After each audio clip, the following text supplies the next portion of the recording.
Howdy, and we are live on the United Public Radio Network, UPRN 107.7 FM New Orleans and 105.3 FM on the Gulf Coast. How cool is that? And we are also being live streamed wherever podcasts live. So we're not hard to find, including my YouTube channel. So go there and subscribe. It's free. This podcast, our guarantee is that you will never look at the paranormal the same again. To all those above me that watch over me, to all of you, my fave para peeps, fellow experiencers, and brothers and sisters in Christ, welcome. This is Father Shawn's Paranormal Ministry. I'm your host, Father Shawn Whittington. I'm an ordained Catholic priest with the United States Old Catholic Church.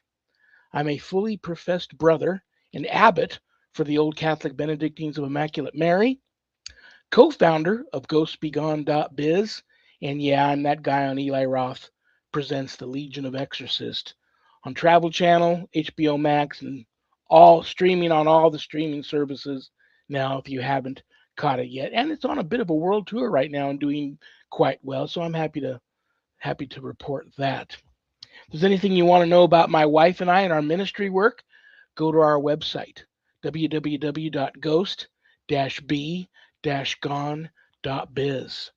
And if you go there to visit, there's a lot of cool things to see there. All of my books are there. And if you buy any of my books off the website, they leave my office here. I autograph them, and they arrive to you in a beautiful house blessing kit. And you never know when one of those are going to come in handy. There's also a place on the website to speak to you. You can make an appointment to speak with me about your spiritual issues, and my online course is there. Introduction to Spiritual Warfare, which you can enroll on the website, or you can reach out to me and ask me about the syllabus of the course, and before making that type of commitment, and we can decide if it's a course right for you. All my students that graduate get a stunning diploma, certificate of completion, suited for framing, along with some other very special blessed items that you can only get from yours truly. It's a 12-week college level online course, and there's no other course out there like it. So if you're interested in that sort of thing, look into it. Anything that's purchased off the website, part of the proceeds go to support St. Jude and the ASPCA. So you get to help some of the neediest children on the planet and the animals too. How cool is that? All right, brothers and sisters, got God? Well, if you'd like to join a church that accepts everybody, and I mean that, accepts everybody regardless of denomination, look into the United States Old Catholic Church, usocc.org. You might be pleasantly surprised. And if you already have a good relationship with God, but you're feeling a calling to have a closer relationship with Him, look into the Old Catholic Benedictines of Immaculate Mary. Reach out to the abbot, that would be me, and we'll discuss your calling and see if perhaps the Benedictines are in your future. All right, brothers and sisters, this is going to be a great show today. It's First Fridays with Father Shawn and Annette, and the star of the show is you guys, everybody that has access to the live stream and access to the chat. You guys are going to be throwing questions at us, and we're going to answer all your questions. No topic is off the table. And to help me with that today is my paranormal partner in crime. She's a lifelong paranormal experiencer. She's a good friend. I love her. I respect her. I've known her forever. She's the owner of Stellium Books, my co-host, my publisher, the one and only Annette Munich. Hi, Father Shawn. So glad to be here today. Hello and welcome to all of our listeners, especially our chatters. We have the best chatters in the whole world. And, considering the heavy nature of this show, we really do manage to have a good time. Yeah. Always. Yeah. That's my motto. I tell all our guests that. I tell everybody that tunes in that, and I've told you this 1,000 times. My goal is just to have fun. Life's too short. Just to have fun. That's all. That's all my and the no drama. I don't enjoy drama. I avoid it like the plague. Yeah. And I have every day.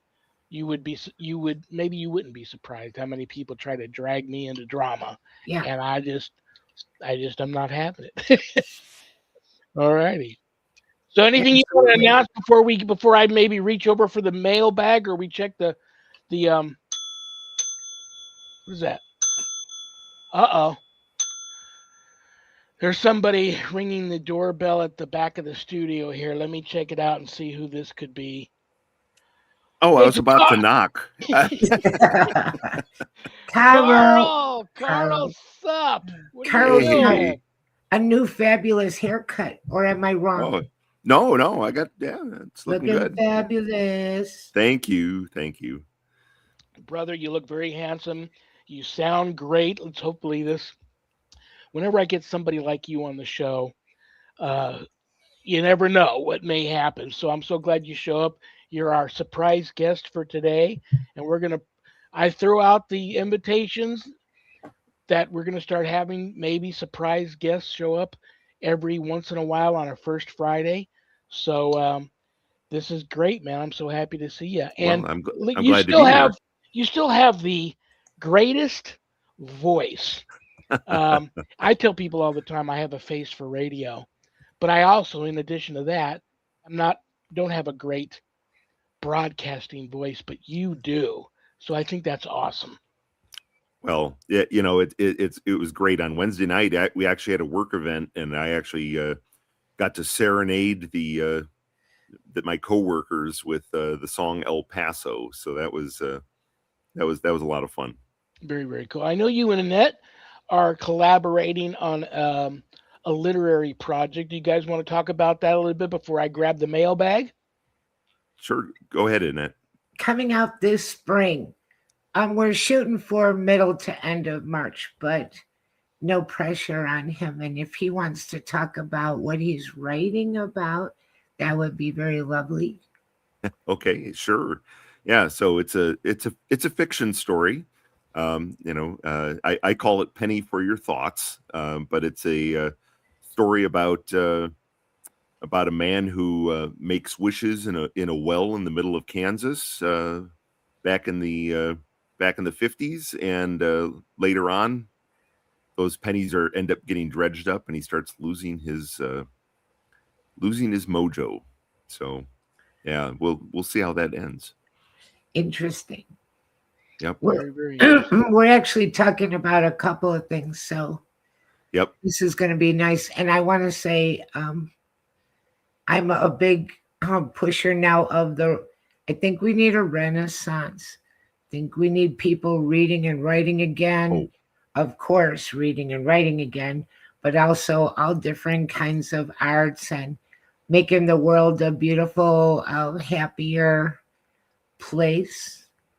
And not letting our imagination go to waste and being like very passive brained and letting AI think for us, keeping our absolutely. individuality. So, viva la Renaissance. I completely agree. I don't want to be a Debbie Downer, but it's funny you bring that up. I was just watching a report that talked about how people are reading less and less, and AI is going to take over all of that. That's depressing. Only if we let it. Right.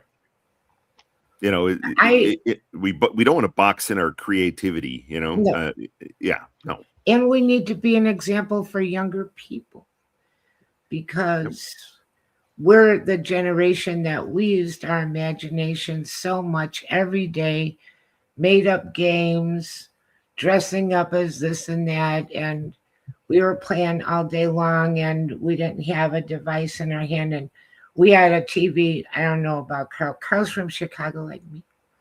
Um, Yep. One TV, and there wasn't cartoons all day and stuff like that. No. No. So you had It a was little bit of programming in the morning, a little bit after school. If your dad wasn't watching baseball, the Cubs. the Cubs, that kind of thing. Yep. So we had to rely on what we had, which was, and a lot of toys that we had were creative too. Like, I hate to say Tinker Toys and Lincoln Logs, but I'm going to say that. And we were making things with our hands. Anyway, I think that's part of our intelligence is our imagination and creativity. When you get past the brain and you expect to be entertained all the time, that's not good. No, nope, not at all. It was my curfew was the street lights when I was a kid. Right, Yeah. Yep. right. And You my know, it, dad could do that whistle with his fingers. yeah. I can't do it. I No, I never can't do it could, but either. he could open the door and we'd all come running. Yep. Yeah. Yep. But no, it's like if you did enough chores around the house, right? You had just enough pocket change in order to run down to the Good Humor Man when it came down the street. It was different Now, times. since you brought up pennies, the Yeah. penny candy store, Yeah. Oh, yeah. I had an Absolutely. uncle.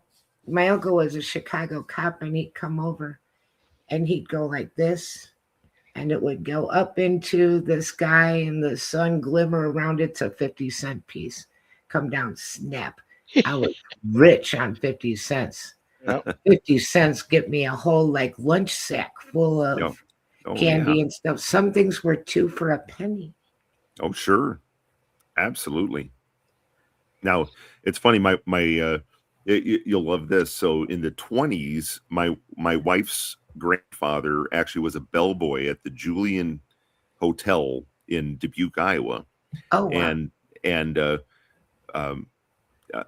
many times Al Capone, when it got a little too hot in Chicago, would head over to Dubuque, and he had a suite that he always stayed in at that hotel. Well, all the bellhops, almost practically fought, who's going to carry Capone's bags, because he always tipped with either a, silver dollar, or even on occasion a, $5, gold piece. Right.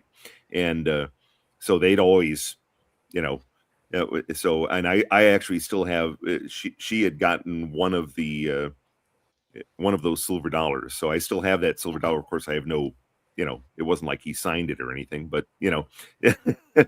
family history says, that was given to him by Capone, but Wow. as a tip. So That's That very is cool. a very cool story. yeah. Well, I want to let everybody know that you've been on the show, Carl, a bunch of times, and I have you scheduled actually May 15th to come back, Yep. and we're going to really jump in the deep end without the floaties on and get really, really squatchy that day. But I think I should at least, before we grab the mailbag, and I know Annette's also watching the chat to see if anybody has a question. Before we jump into that, I would be not doing my job if I would at least not let you know that recently I spoke to a professor of linguistics Oh, who happens to be a Bigfooter, and he said that he had been listening to a lot of recordings of alleged Bigfoot language, and he says that it's distinctly now this is a guy that speaks a half a dozen or more languages, and he's a professor of linguistics at a university. He says that this is a language not known to man, and it is a language, and distinctly they have, I think he said, a descended larynx like humans, and a lack of vocal lips, which allows them to formulate words and have a language like us, unlike apes. So I found that very interesting. I don't know if you want to have a 2 cents, you might want to talk about their language, but also I spoke to a geneticist who had many samples, mainly of hair, obviously, but that many of these hair samples, they don't they don't say what it is. They can't determine what it is, but definitely these samples, the DNA in it leans more towards being that of a human-like creature than ape-like. yep. So there, I just threw some genetics at you, some DNA at you, and some Sure. language at you. Sure. Absolutely. So yeah. So, I mean, it's, so from a genetic standpoint, I'll rewind back a long time ago. Actually, so it was, let's see, 14 years ago. I had actually collected some blood samples from a Bigfoot that actually had a cut foot. And I know it was a Bigfoot because not only did the trackway lead away from a bedding area, and I followed it for a quarter mile, but then it stopped to maybe possibly look at its foot, and that's where the blood droplets fell. And my daughter was actually the first one to spot them, but the blood droplets were just starting to coagulate, so they weren't even dry, right? So I'll just let everybody know those are actually getting tested right now. So we'll see how those results come. Now I always hold out that 1% that, well, it could be, because who knows, maybe he was carrying a rabbit and it just happened to drop into his left footprint that, in the trackway of the whole distance up, which at the time I didn't realize that, the left foot showed, blood droplets in it until I went back and looked at photos later on. But, it's most likely, I'll put it that way. So, but as far as the hair you were talking about, yeah, the Bigfoot's hair is very much like ours. Everybody always, you see commercials or whatever, and they show, Bigfoot is this matted, messy, clumpy fur, and but it's very fine. Their hair is very fine. It's just like ours,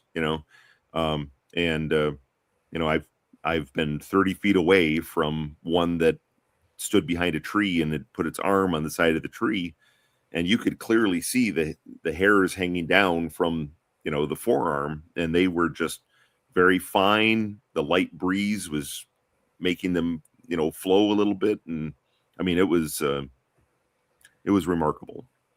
So yeah, I think as time goes on, Annette is coming around and becoming a bit of a squatcher herself. Um, I think I saw an interview the other day, which I found very interesting. This doctor happened to be an outdoorsy person. He just, like some people go urbexing. He likes Yep. to go out and take photographs and film the outdoors, but he's not a Bigfoot guy.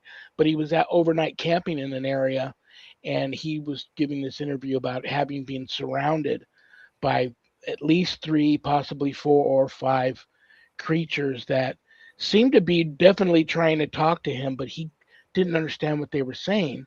So he wasn't able to communicate. And then also talking to one another, but they surrounded him. No growls, nothing aggressive, but they sat there and they watched him all night long, Yeah. as interested of him as he obviously was of them. He admits that he was at the same time scared, whatless, Yep. and he was glad that the sun rose in the morning and then they were gone. But more and more you see these interviews with people that are credible witnesses. They have nothing to gain, everything to lose. Professional people coming out with these stories. I hope this is the year for full disclosure. I, Somebody knows something already, probably, and they're just not able to say. But right. Well, it well, is what well. it is. Yeah, and this year I'm part of a documentary that's being produced called The Sometime Place, and that is going to, I'll be actually doing the voiceover narration for that. So, Okay. um, Nice.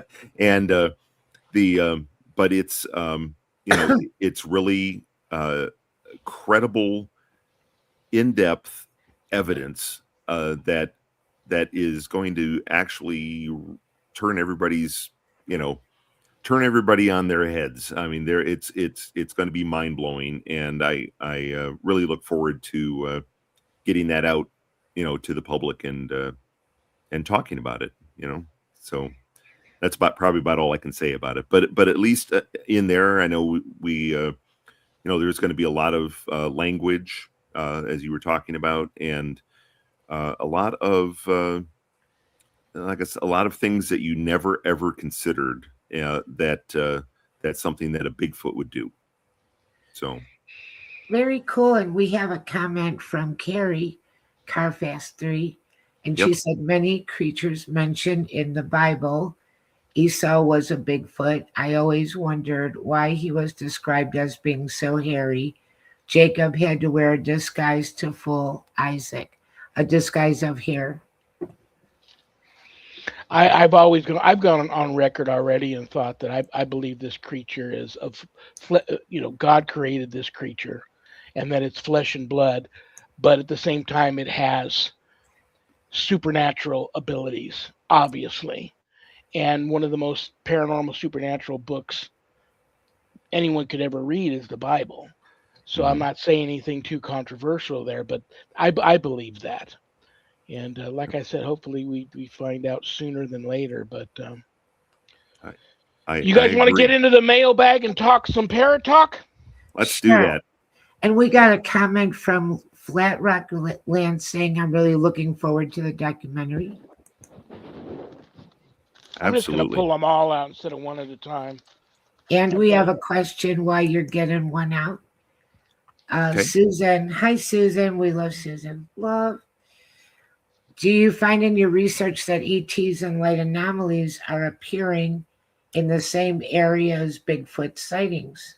Well, a lot of my sightings have occurred actually probably within about a 10-mile uh, distance, probably from where the fire in the sky incident occurred here in Arizona. So it's kind of with Travis Walton, and that I've never had that experience yet. Although I have seen some light anomalies in the woods at a distance that I knew no one was over in that area because when I get into a research area, I drive the entire circuit around, so I know exactly who's camping where, and what I could probably discount as you know tainted you know evidence or whatever. And but in this area, it was just a very strange light that was moving through the trees, but it was probably a good quarter mile away from me, and I was just like, I know there's nobody over in that area.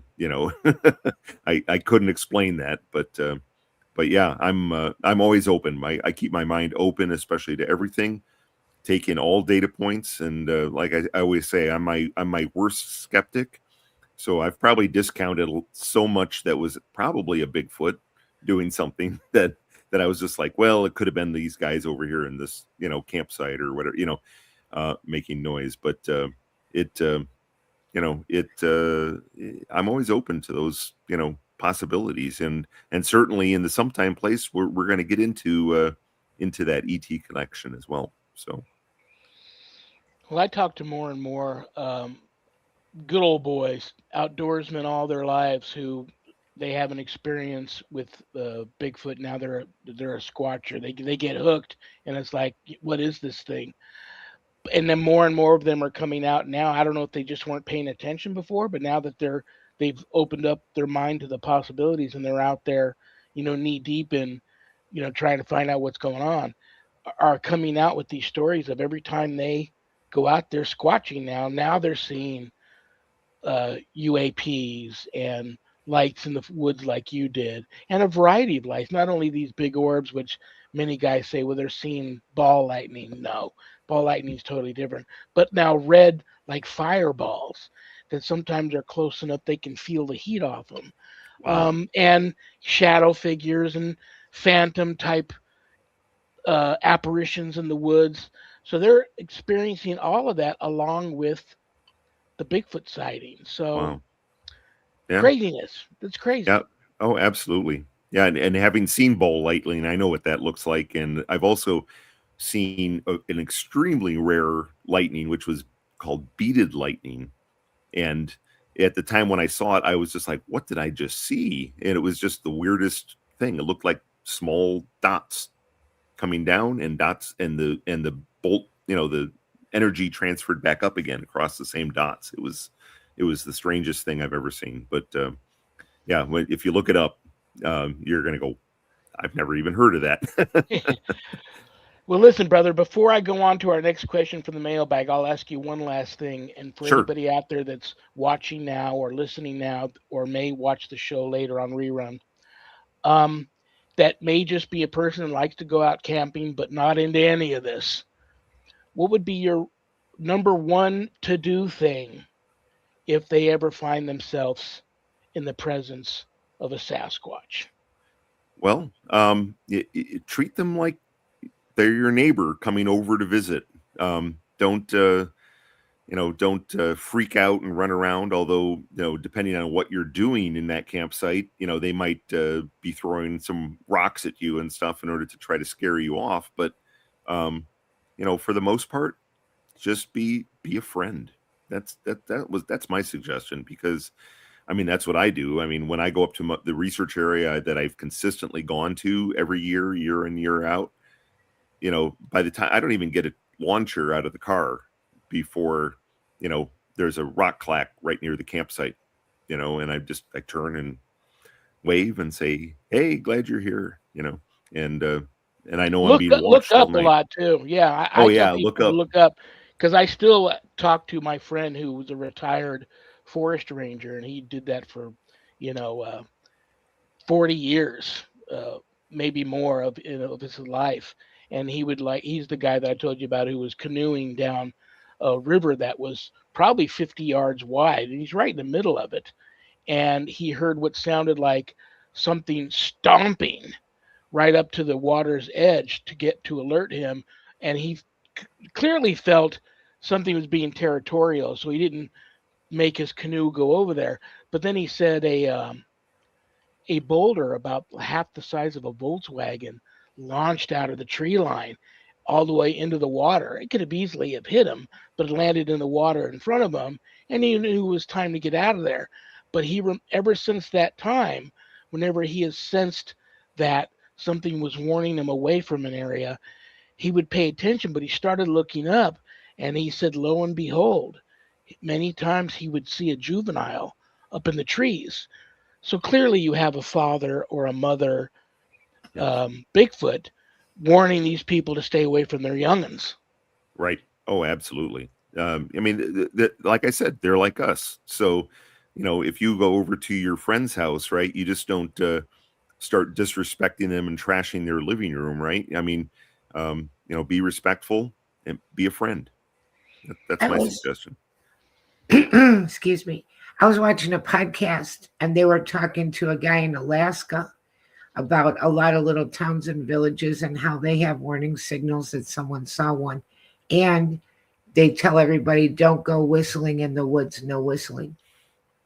Well, and the funny thing is I've been, not only have I heard them whistling, surrounding my campsite at night, at times, but they're using it to coordinate with each other, right? Well, even during the day, I've had them whistle, and I whistle back, and then they whistle back, and the exchange goes on, right, for Yeah. quite a while, actually, and where I'd vary it up and do different types of whistles, different rhythms, and they'd mimic exactly what I did, and it was you know that's a neat experience, right? And now if you hear a whistle and you decide to go follow it and not interact, or and yeah, don't go following something whistling just because you're curious, right? Be just be aware of your surroundings, for sure. Whistle wisely. Yes. Don't All whistle right, while you guys, work. Yeah. you ready for our first paranormal question? Ready. This is from Dennis in California. Hi, Dennis. Hi, Hey, Dennis. Dennis. Is there really, this is a good one. Is there really such a thing as ectoplasm? And what is it? Have you ever seen ectoplasm or ever been slimed? It's a I have not Ghostbuster out of been my own heart. I have not been slimed, even though I know I've had a spirit pass through me. Now, it wasn't like it was a full body apparition or whatever, but certainly I could feel it pass through me. And this was when I was on the Queen Mary, and it was but I don't recall any ectoplasm on me. But I'd love to hear your take on that as well. Either one of Well, you. ladies first. I have not had experience with that. None. Yeah. Yeah, you have. You watched Ghostbusters. You saw it on I Ghostbusters. did see it on Ghostbusters, yes. Um, I don't know what ectoplasm is, and I don't even know if ectoplasm is just something that they brought up. Dan Aykroyd brought that up for that movie, and maybe it is a real word. Um, it's just an energy residue left behind by some usually poltergeists, but very powerful entities that I've been vomited on by a shadow figure. I don't know Yeesh. if you consider that stuff, and that's one of the episodes in Eli Roth Presents the Legion of Yeah. Extras. I've been vomited on by, and it's like I consider it demonic venom. You don't want to ingest it. I know people that have gotten so violently ill, close to death from ingesting it. But I don't wouldn't categorize that as ectoplasm. Although there's a house here in Vegas, and they discovered a hidden room that they believe was used to dismember bodies after they were murdered. It was like a mob kill house. Now, my wife and I both witnessed the walls bleeding like a sappy substance when entities would try to manifest. Um, so I don't know. I've seen it. I don't know if it was ectoplasm that I'm seeing, but I've seen this residue be generated on things when an extremely powerful disembodied human entity or something more mischievous and more malevolent has appeared and attached itself to something. And even on some of the haunted items I have here, every once in a while, if Sharon and I hear something or feel something is getting active with one of the objects, we sometimes the object will get sweaty. It's very interesting. It'll get sweaty. Hmm. So like I said, I'm not a scientist. I don't know what it is, but I believe it's a very real thing. Is it the ectoplasm we saw in the movie? I don't know.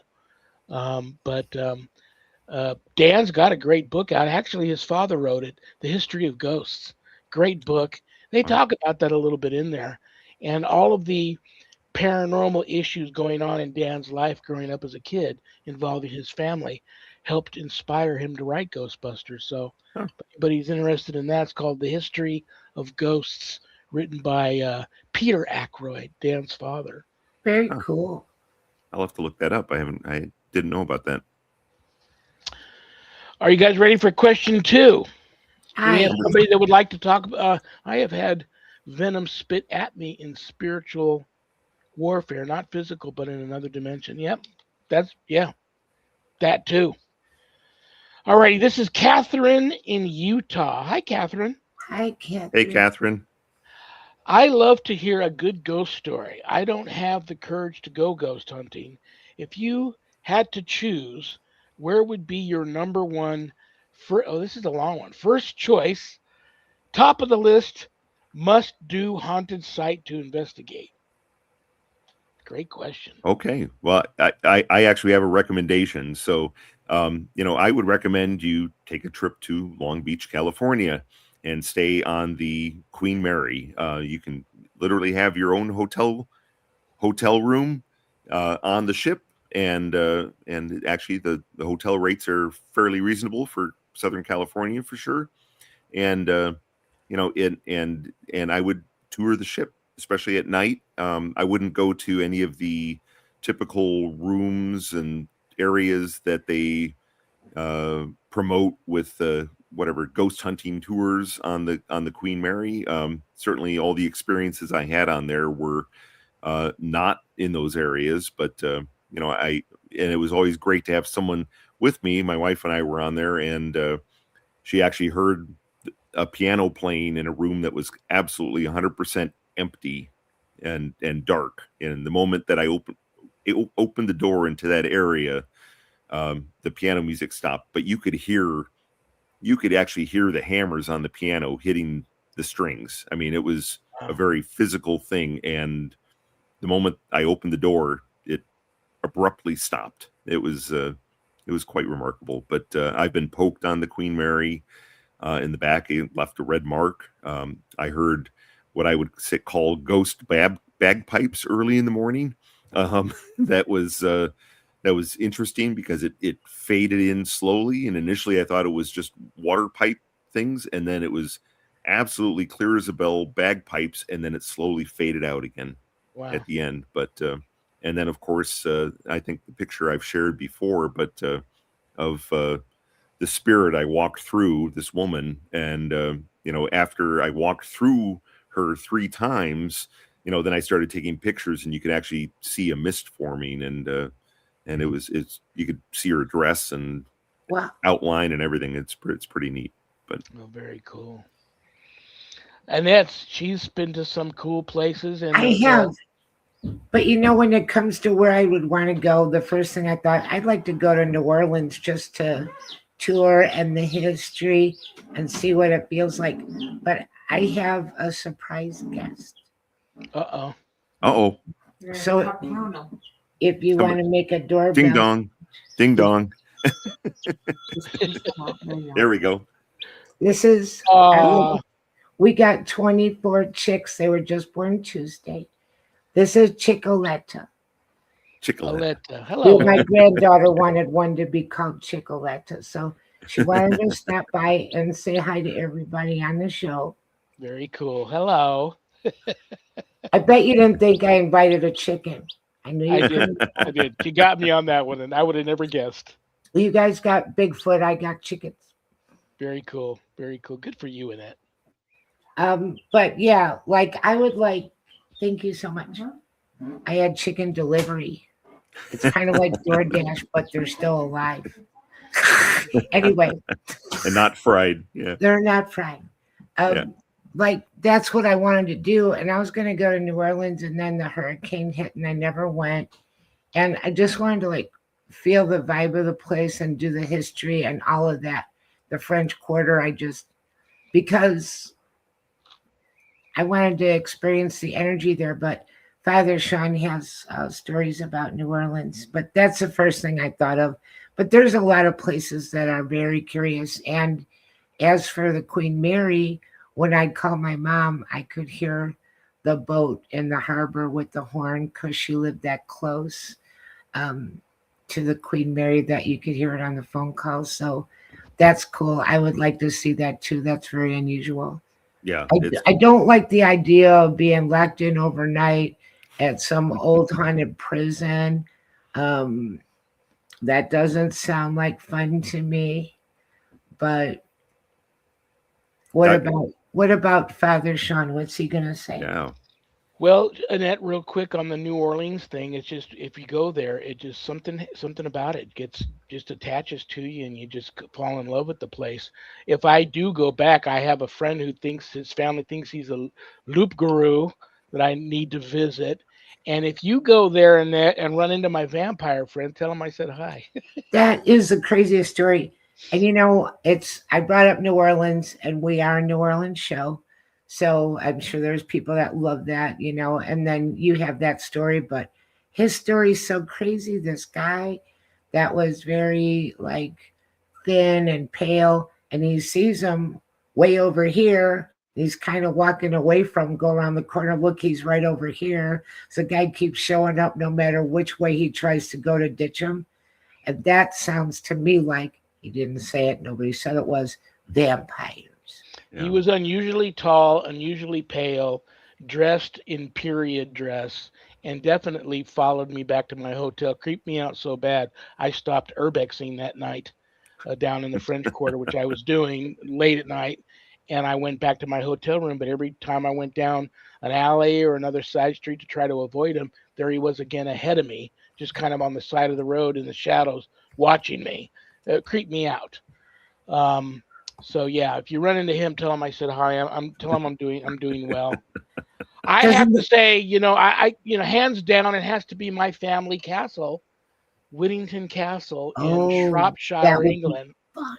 I've been talking to a paranormal team there, nearby Shropshire, England, who's been there and investigated the castle, and they are totally on board with investigating with an actual descendant of the Whittington descendant who's into that sort of thing, investigating with that person. So it may happen, but I have to say that would be the top place for me to go to, because nearby there is County Whittington, Old Whittington, New Whittington, the villages. When we're rich, we have to go. Yeah, Absolutely. there we Wouldn't go. that be like? I mean, I'd love to do the old castle, just the vibe of that, the history of that. I love that. That would be so awesome. And I may take it over if I go if I can arrange to have enough uh clansmen show up there. We'll just take the castle over. There we go. But then I'm gonna put a sign on my door that says Father Sean really wants to meet you, and then I'm gonna draw a picture of you so that they know to go scare you at night so I can sleep. Okay. You'll have to wear your Alrighty. kilt. Wear your Yes, kilt. Yeah, yes. You guys ready for the next one? I'm an old absolutely. Catholic school girl, so I'm good in plaid. I love plaid. Tartan. It's tartan. Okay. Okay, this is Net. This is a neighbor of yours, Benny in Oklahoma. Hi, Benny. Hi, Benny. Hey, Don't know Benny. where, but he's in the same state. He says, I was recently on vacation. I stopped in a town that had a ghost tour and decided to go on it. They gave away a free pair of dowsing rods. I don't know how to use them, and it didn't work like anyone else knew how to use them either. What are your thoughts on dowsing rods? And before I pass it off to you guys, here in my trusty drawer full of equipment in front of me is Sharon's dowsing rods. Let's see what they do here. Look at that. What do you think about that? Wow. Going crazy, and I'm in, meat locker now. Yeah. Um, Sharon loves them. I use them from time to time, and I will pass that on to you guys. I used dowsing rods once, and because a friend actually said that you could find treasure with them as well. So we were out in the woods, and it was interesting because they, if we, you know, it was in this one area where you're in. It was near actually, I won't say a ghost town, but you know an empty, abandoned mining facility, right? And so we're walking through there, and sure enough, they crossed, right? And somebody said, "Oh, well, that's where we need to dig," right? So we dig down there, and we didn't find it. So I get out my metal detector because I'm a little more scientific, right? And I metal detect in the area. Well, it was only off really by about a foot, and dug down, and sure enough found a barber quarter, from about 1892. And it was interesting that happened pretty. I mean, that's pretty close just for a couple of sticks of metal. You know what I'm saying? So that's my experience. I didn't answer Benny's question, did I? I just showed him Benny. Just if you start now doing a little paranormal investigating on your own, or even around your own house, if you feel something odd and you want to check it out, it's if you hold them loosely so that they can swing and do their own thing. Usually they'll cross or they'll go one way or the other. Mine many times just point back at me and stop.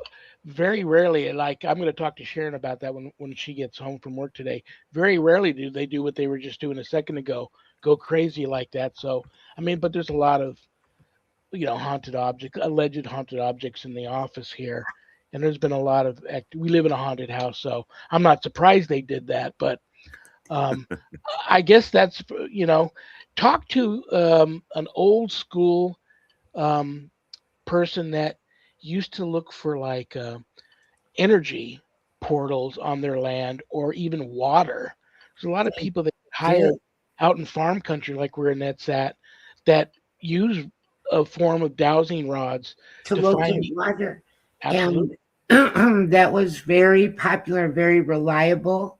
And also, I have seen on a couple of shows that they were looking for possible dead bodies with them.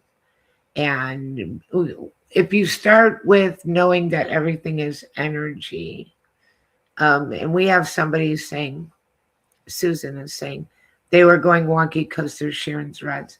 I believe that they could be attuned to a person and used to a certain person and also used to finding a certain thing. But I don't know. I mean, if you always used it for something practical and then you wanted to use it for paranormal, if you change the function, I don't know. but known a lot of people that use them very successfully. They're not expensive. If you have a little patience, it might be worth giving it a try. Yeah. Yeah, It's like I absolutely. said, I always keep an open mind on everything. So Coins are cool to find instead of ghosts. You don't have a ghost, but you have a coin. That's cool. yeah, that was neat. But yeah, Very, very cool. Someone's got a good one there. Mark. Yeah. Hi, Does he Mark. bring up? Do I have my trusty? He's talking about a millimeter. Yeah, I got my trusty millimeter handy and my. I like that too. Good job. Yeah, that's a good comment. I like those too. Mainly, I like my millimeter to try and debunk that there's already a reason why there's such high electromagnetic field in a particular location. And I'll tell you, sometimes it's even surprising when there should be and there's not. Like I worked a case where the home was built right underneath. Like there was a triangle of three power towers with all Oh, of this electrical stuff over their house and stuff. And I pulled up and thought, oh, for sure, the EMF readings are going to be off the charts, and that's what's causing all the paranormal activity. Nothing. It was like a dead zone wow. in those towers. So who yeah, knows? But I yeah, yeah, and I've used a K2 meter at at this site in Alton, Illinois, where there's just all that's left of it is just one wall of a prison that was used yeah, in the Civil War, and I so I went up there and I'd taken a picture probably about a year earlier where there was a face in the picture. It was clear as a bell, this face that was in the rock, that was on the rocks. Well, I went back there, same conditions, same lighting, same everything, and I took numerous photos, no face. There was just nothing that actually I could recreate the face again. But so I thought, well, I'll have my K2 here. Let me start asking some questions, right? So I asked some questions, and I got started getting some responses. Now it sat there for the longest time with no response whatsoever, right? And then when I started asking questions, were you a soldier? All of a sudden K2 spikes over, right? And it goes through. And finally I got down to and there was somebody that was standing there with me, and they're like, I said, were you from, Georgia? Nothing. Were you from Mississippi? No. Were you from North Carolina? No. Were you from Alabama? Bing, on the K2. Cool. Went back around. I said, so not Alabama? Nothing. I went through the whole thing, and I said, or I said, so Alabama? Ding. Okay, not North Carolina. Nothing. Nothing. Went through all the southern states again. I got back to Alabama. Bing. It just without fail. I was able to recreate it 3 times, and I was like, okay, well, thank you. Very cool. well, I I hope had your spirit. I was in a place with a lot of equipment once, and I knew the place was really a haunted off the charts, and I was getting nothing. And the very gifted psychic medium I was with said some of the spirits here are scared of this equipment, um, and that's a very possible Yeah, scenario too. That they don't understand it. They're from another era, another time period, and they don't know what these things are. They're already lost enough and in a lot of, you know, whatever type of pain they may be experiencing in the I can spirit see world. that. They may be freaked out a little bit by this equipment.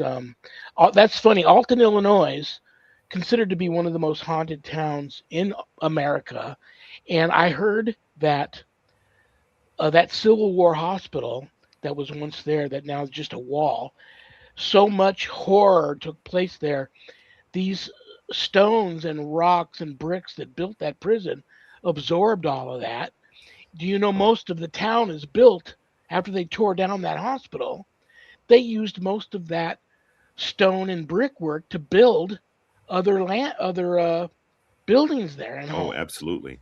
Yep. That's why a lot of these other structures there are experiencing such, in my humble opinion, experiencing such paranormal activity is because they used that that rubble and those stones and those old bricks and blocks to build other stuff.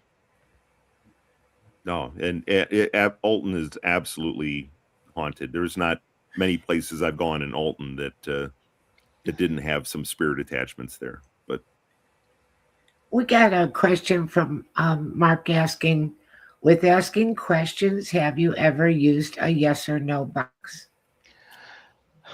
I'm not sure exactly what he means by a yes or no box.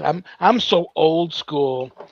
Um, I mean, I have this. Oh, this works great for me. I have an old Radio Shack ghost box. I'll pull the antenna up. I'll put earbuds in. I'm not trying to get. I'm not worried about getting. I'm not on a TV show, so I don't care if I get evidence that I can show on TV or not. But I want to try and find closure for the family I'm helping. So any answers I get from the spirit world are welcome.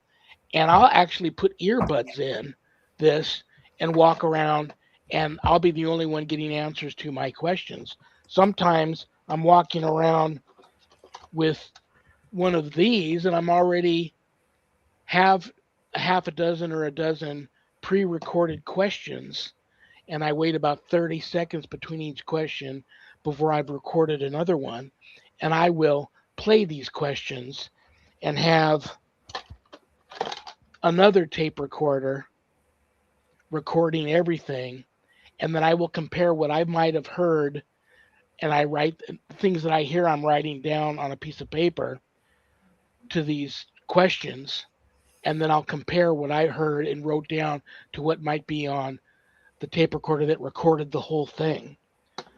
Because some of these old school handheld voiceover recorders, they say the ones that use the little tape decks create their own white noise. yep, they And do. help. Yeah, I believe that too. I'm very old school, so I'm sorry, Mark. I don't really have a legitimate yes no box. I'm not sure what that is. I'm old school as well.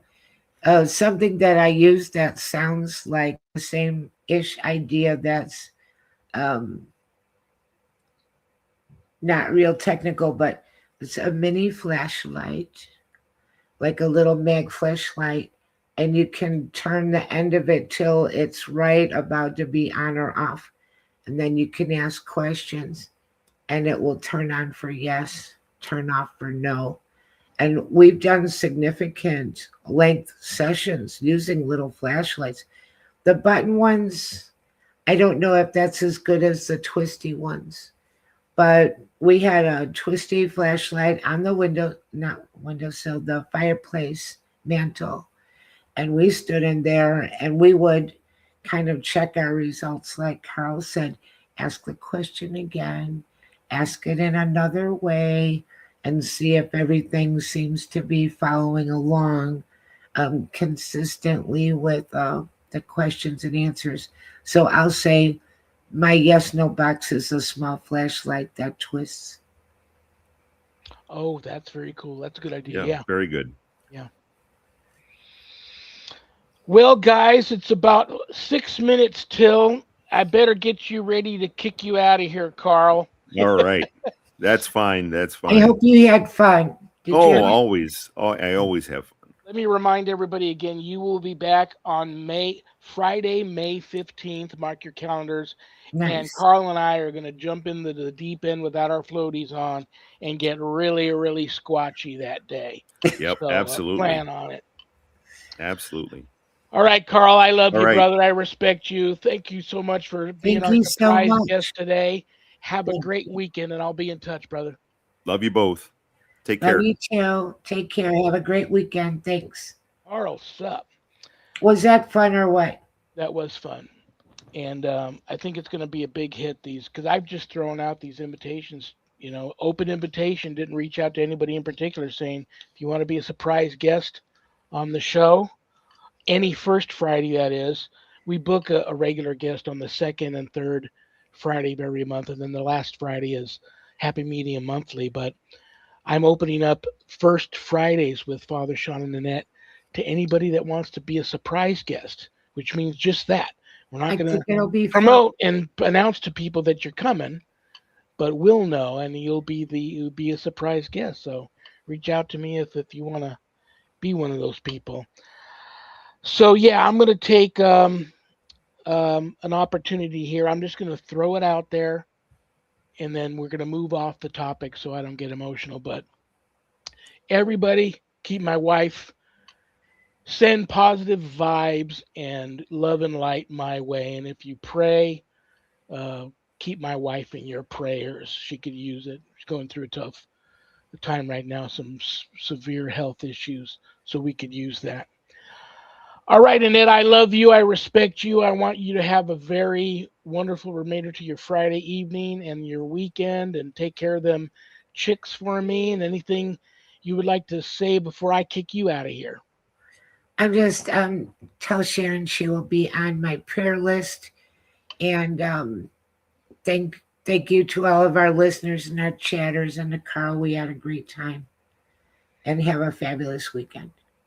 All right, Annette, I love you. Take care. Have a great night. I'll talk to you soon. Love you. Annette Munich, Stellium Books. God bless Michelle DeRoche and Joel Montaldo and the United Public Radio Network for carrying my show. And thank each and every one of you for tuning in, because I don't have a show without you guys. And I mean that from the bottom of my heart. So thank you all for tuning in. Next Friday, Friday the 13th, February 13th, director Daniel Groom of the new movie Stonegate will be here. That's going to be a great show. So don't miss that one next week. Daniel Groom on Friday the 13th, director of Stonegate, the new psychological paranormal thriller Stonegate. All right, brothers and sisters. Remember, stay tuned for Spirit Switchboard with Carrie Lynn Shellhorn. That's a great show. We're just getting started here on High Strangeness Friday on United Public Radio Network. And remember, we may have done what the devil said we did, but we are not who the devil says we are. I love you all. God bless you all in the name of the Father and the Son and the Holy Spirit. Peace.